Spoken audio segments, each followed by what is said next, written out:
Hi ಎಲ್ಲರಿಗೂ ನಮಸ್ಕಾರ. Welcome back to my YouTube channel. ನಾನು ನನ್ನ ಜಗತ್ತು. ಎಲ್ಲರೂ ಹೇಗಿದ್ದೀರಾ? ಎಲ್ಲರೂ ಚೆನ್ನಾಗಿದ್ದೀರಾ ಅಂತ ಭಾವಿಸುತ್ತಾ ಮತ್ತೆ ಒಂದು ಹೊಸ ರೆಸಿಪಿ ಒಟ್ಟಿಗೆ ನಿಮ್ಮೊಂದಿಗೆ ಬಂದಿದ್ದೀನಿ. ಅದೇನಪ್ಪ ಅಂದರೆ ಬದನೆಕಾಯಿ ಚಟ್ನಿ ಅಥವಾ ಬದನೆಕಾಯಿ ಪಚಡಿ. ಹಾಗಾದರೆ ನೀವು ಕೂಡ ಮನೆಯಲ್ಲಿ ಈ ಥರ ಒಂದು ಬದನೆಕಾಯಿ ಚಟ್ನಿ ಮಾಡಬೇಕಂದ್ರೆ ಈ ವಿಡಿಯೋನ ಸ್ಕಿಪ್ ಮಾಡದೆ ಪೂರ್ತಿಯಾಗಿ ನೋಡಿ. ಹಾಗೆಯೇ ನೀವೇನಾದರೂ ನಮ್ಮ ಚಾನಲ್ಗೆ ಹೊಸಬರಾಗಿದ್ದರೆ ಒಂದು ಲೈಕ್ ಕೊಡೋದನ್ನು ಮರಿಬೇಡಿ. ಹಾಗೆಯೇ ನಮ್ಮ ಚಾನಲನ್ನು ಸಬ್ಸ್ಕ್ರೈಬ್ ಮಾಡಿ. ಹಾಗಾದರೆ ಈ ಒಂದು ಚಟ್ನಿ ಮಾಡಲಿಕ್ಕೆ ಏನೇನು ಬೇಕಂತ ನೋಡ್ಕೊಂಡು ಬರೋಣ ಬನ್ನಿ. ನಾನಿಲ್ಲಿ 1/4 kg ಬದನೆಕಾಯನ್ನು ತೊಳೆದ್ಬಿಟ್ಟು ಈ ಥರ ರೌಂಡಾಗಿ ಕಟ್ ಮಾಡ್ಕೊಂಡು ಇಟ್ಕೊಂಡಿದ್ದೀನಿ.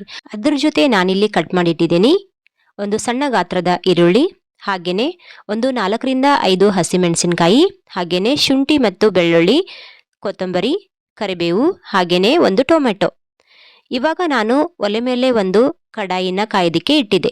ಕಡಾಯಿ ಸ್ವಲ್ಪ ಕಾದ್ಮೇಲೆ ಸ್ವಲ್ಪ ಆಯಿಲನ್ನು ಹಾಕಿಬಿಟ್ಟು ನಾನು ಕಟ್ ಮಾಡಿ ಇಟ್ಕೊಂಡಿರ್ತಕ್ಕಂತಹ ಬದನೆಕಾಯಿಯನ್ನು ನಾನಿಲ್ಲಿ ಸ್ವಲ್ಪ ಫ್ರೈ ಮಾಡ್ಕೊತಾ ಇದ್ದೇನೆ. ನಾನಿಲ್ಲಿ ಮಾಡ್ತಕ್ಕಂತಹ ಬದನೆಕಾಯಿ ಚಟ್ನಿ ಸ್ವಲ್ಪ ಡಿಫ್ರೆಂಟ್ ಆಗಿರುತ್ತೆ.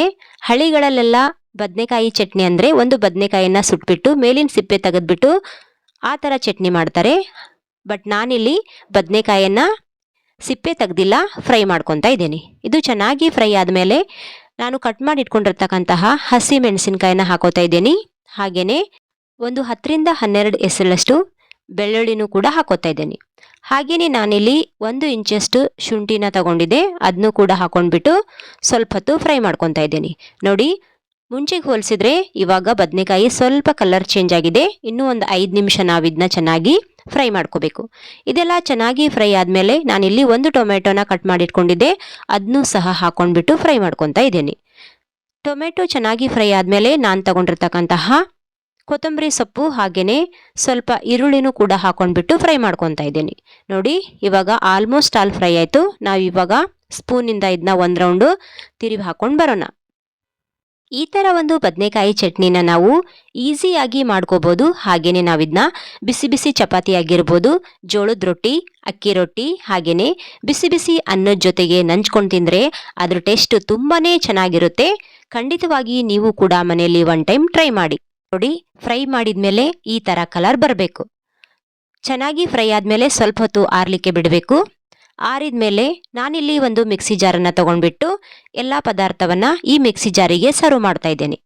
ಹಾಗೆಯೇ ನಾನಿಲ್ಲಿ ರುಚಿಗೆ ತಕ್ಕಷ್ಟು ಸ್ವಲ್ಪ ಉಪ್ಪನ್ನು ಸಹ ಹಾಕೋತಾ ಇದ್ದೀನಿ.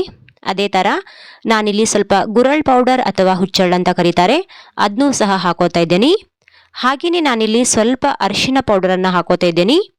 ನೀವು ಬೇಕಾದರೆ ಸ್ವಲ್ಪ ರುಚಿಗೆ ತಕ್ಕಷ್ಟು ಬೆಲ್ಲನ ಹಾಕೋಬೋದು, ಇಲ್ಲಾಂದರೆ ಸ್ಕಿಪ್ ಮಾಡ್ಬೋದು. ನಾನಿಲ್ಲಿ ಹಾಕಿಲ್ಲ.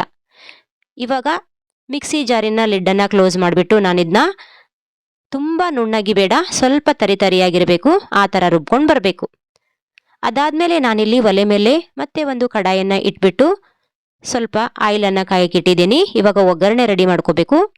ಆಯಿಲ್ ಕಾದ್ಮೇಲೆ ಇದಕ್ಕೆ ಸ್ವಲ್ಪ ಸಾಸಿವೆ ಮತ್ತು ಜೀರಿಗೆನ ಹಾಕೋತಾ ಇದ್ದೀನಿ. ಸಾಸಿವೆ ಜೀರಿಗೆ ಚಟಪಟ ಅಂದಮೇಲೆ ಕಟ್ ಮಾಡಿ ಇಟ್ಕೊಂಡಿರ್ತಕ್ಕಂತಹ ಈರುಳ್ಳಿನೂ ಸಹ ಹಾಕೊತಾ ಇದ್ದೀನಿ. ನಾನು ಆಗಲೇ ಮಿಕ್ಸಿ ಮಾಡುವಾಗಲೂ ಸ್ವಲ್ಪ ಹಾಕೊಂಡಿದ್ದೆ. ಇವಾಗ ಒಗ್ಗರಣೆಗೂ ಸ್ವಲ್ಪ ಈರುಳ್ಳಿನ ಹಾಕಿಬಿಟ್ಟು ಫ್ರೈ ಮಾಡ್ತಾ ಇದ್ದೀನಿ. ಅದಾದಮೇಲೆ ನಾನಿಲ್ಲಿ ತಗೊಂಡಿರ್ತಕ್ಕಂತಹ ಕರಿಬೇವು ಸೊಪ್ಪು ಹಾಗೆಯೇ ಒಂದು 4 ಬ್ಯಾಡಗಿ ಮೆಣಸಿನಕಾಯಿಯನ್ನು ಹಾಕೊಂಡ್ಬಿಟ್ಟು ಒಂದು 2 ಮಿನಿಟ್ಸ್ ಚೆನ್ನಾಗಿ ಫ್ರೈ ಆಗಬೇಕು. ನೋಡ್ತಾ ಇದ್ದೀರಾ ಸ್ನೇಹಿತರೆ, ಒಲೆ ಮೇಲೆ ಬದನೆಕಾಯಿಯನ್ನು ಸುಟ್ಟು ಸಿಪ್ಪೆ ತೆಗೆದು ಮಾಡೋದಕ್ಕೂ ಈ ಥರ ಮಾಡೋದಕ್ಕೂ ಸ್ವಲ್ಪ ಡಿಫ್ರೆಂಟ್ ಇದೆ. ಹಾಗಾಗಿ ನಾನು ಹೇಳಿದೆ, ಖಂಡಿತವಾಗಿ ನೀವು ಮನೇಲಿ ಟ್ರೈ ಮಾಡಿ. ಮಾಡಿದ್ಮೇಲೆ ಹೇಗಿತ್ತು ಅಂತ ನನಗೆ ಕಮೆಂಟ್ ಮೂಲಕ ತಿಳಿಸೋದನ್ನು ಮಾತ್ರ ಮರಿಬೇಡಿ. ನೋಡಿ, ಇವಾಗ ನಾವು ಹಾಕಿರ್ತಕ್ಕಂತಹ ಈರುಳ್ಳಿ, ಬ್ಯಾಡಗಿ ಮೆಣಸಿನಕಾಯಿ ಹಾಗೆಯೇ ಕರಿಬೇವು ಚೆನ್ನಾಗಿ ಫ್ರೈ ಆಯಿತು. ಅದಾದಮೇಲೆ ನಾನು ಇದಕ್ಕೆ ಸ್ವಲ್ಪ ಉದ್ದಿನಬೇಳೆ ಕಡಲೆಬೇಳೆನ ಸೈಡ್ ಸ್ವಲ್ಪ ಆಯಿಲ್ ಇದೆ ಅದರಲ್ಲಿ ಹಾಕೊಂಡ್ಬಿಟ್ಟು ಫ್ರೈ ಮಾಡ್ಕೊತಾ ಇದ್ದೀನಿ. ನೀವು ಬೇಕಾದರೆ ಮೊದಲೇ ಹಾಕೋಬೋದು, ನಾನು ಸೀದ್ ಹೋಗುತ್ತೆ ಅಂತ ಹೇಳಿಬಿಟ್ಟು ಆಮೇಲೆ ಹಾಕೊಂಡೆ. ಇವಾಗ ನಾನು ಆಗಲೇ ಮಿಕ್ಸಿ ಜಾರಲ್ಲಿ ರುಬ್ಬಿಟ್ಕೊಂಡಿದ್ದೆ ಬದನೆಕಾಯಿಯನ್ನು, ಅದನ್ನು ಕೂಡ ಹಾಕೊತಾ ಇದ್ದೀನಿ. ನಾನು ಆಗಲೇ ಹೇಳ್ದಂಗೆ ತುಂಬ ನುಣ್ಣಗೆ ರುಬ್ಕೋಬಾರ್ದು, ಈ ಥರ ಸ್ವಲ್ಪ ತರಿಯಾಗಿದ್ದರೆ ಟೇಸ್ಟ್ ಚೆನ್ನಾಗಿರುತ್ತೆ. ನೋಡಿ, ಇವಾಗ ನಾನೆಲ್ಲ ರುಬ್ಬಿಟ್ಕೊಂಡಿರ್ತಕ್ಕಂತಹ ಆ ಒಂದು ಪೇಸ್ಟನ್ನು ಹಾಕೊಂಡ್ಬಿಟ್ಟು ಆಯಿಲಲ್ಲಿ ಚೆನ್ನಾಗಿ ಮಿಕ್ಸ್ ಮಾಡ್ಕೊತಾ ಇದ್ದೀನಿ. ನೋಡಿದ್ರಲ್ಲ ಸ್ನೇಹಿತರೆ, ಎಷ್ಟು ಈಸಿ ರೆಸಿಪಿ ಅಂತ ಹೇಳಿಬಿಟ್ಟು ದಿಢೀರಂತ ನಾವಿದನ್ನ ಮಾಡಬಹುದು. ಇವಾಗ ನಾನು ಕಟ್ ಮಾಡಿ ಇಟ್ಕೊಂಡಿರ್ತಕ್ಕಂತಹ ಕೊತ್ತಂಬರಿ ಸೊಪ್ಪನ್ನು ಕೂಡ ಹಾಕಿಬಿಟ್ಟು ಮತ್ತೆ ಸ್ಪೂನಿಂದ ಒಂದು ರೌಂಡ್ ಇದನ್ನ ತಿರುವಿ ಹಾಕೊಂಡು ಬರ್ತಾ ಇದ್ದೀನಿ. ಇವಾಗ ನಾವು ಮಾಡಿಟ್ಟಿರ್ತಕ್ಕಂತಹ ಬದನೆಕಾಯಿ ಚಟ್ನಿ ಅಥವಾ ಪಚಡಿ ರೆಡಿ ಆಯಿತು. ಇವಾಗ ನಾನಿದನ್ನ ಒಂದು ಪ್ಲೇಟಿಗೆ ಸರ್ವ್ ಮಾಡ್ತಾ ಇದ್ದೀನಿ. ನೋಡಿ ಸ್ನೇಹಿತರೆ, ನಾವು ಅಪ್ಲೋಡ್ ಮಾಡಿರ್ತಕ್ಕಂತಹ ಎಲ್ಲ ವಿಡಿಯೋಗಳನ್ನು ನೀವು ನೋಡಿದ್ದೀರಿ. ನೋಡಿದ್ದಕ್ಕೆ ಎಲ್ಲರಿಗೂ ತುಂಬು ಹೃದಯದ ಧನ್ಯವಾದಗಳು. ಹೀಗೆ ನಾವು ಅಪ್ಲೋಡ್ ಮಾಡ್ತಕ್ಕಂತಹ ವಿಡಿಯೋಗಳನ್ನು ಹೆಚ್ಚು ಹೆಚ್ಚು ನೋಡಿ ದಯವಿಟ್ಟು ನಿಮ್ಮ ಫ್ಯಾಮಿಲಿಗೂ ಫ್ರೆಂಡ್ಸ್ಗೂ ಶೇರ್ ಮಾಡಿ, ಲೈಕ್ ಮಾಡಿ, ಸಬ್ಸ್ಕ್ರೈಬ್ ಮಾಡಿ. ಹಾಗೆಯೇ ಪಕ್ಕದಲ್ಲಿರ್ತಕ್ಕಂತಹ ಬೆಲ್ ಐಕಾನ್ ಬಟನನ್ನು ಪ್ರೆಸ್ ಮಾಡಿ. ಹೀಗೆ ಮಾಡೋದ್ರಿಂದ ನಾವು ಅಪ್ಲೋಡ್ ಮಾಡಿರ್ತಕ್ಕಂತಹ ವಿಡಿಯೋ ನೋಟಿಫಿಕೇಶನ್ ಫಸ್ಟ್ ನಿಮಗೆ ಬರುತ್ತೆ. ಇದುವರೆಗೂ ಈ ವಿಡಿಯೋ ನೋಡಿದ್ದಕ್ಕೆ ಎಲ್ಲರಿಗೂ ಧನ್ಯವಾದಗಳು.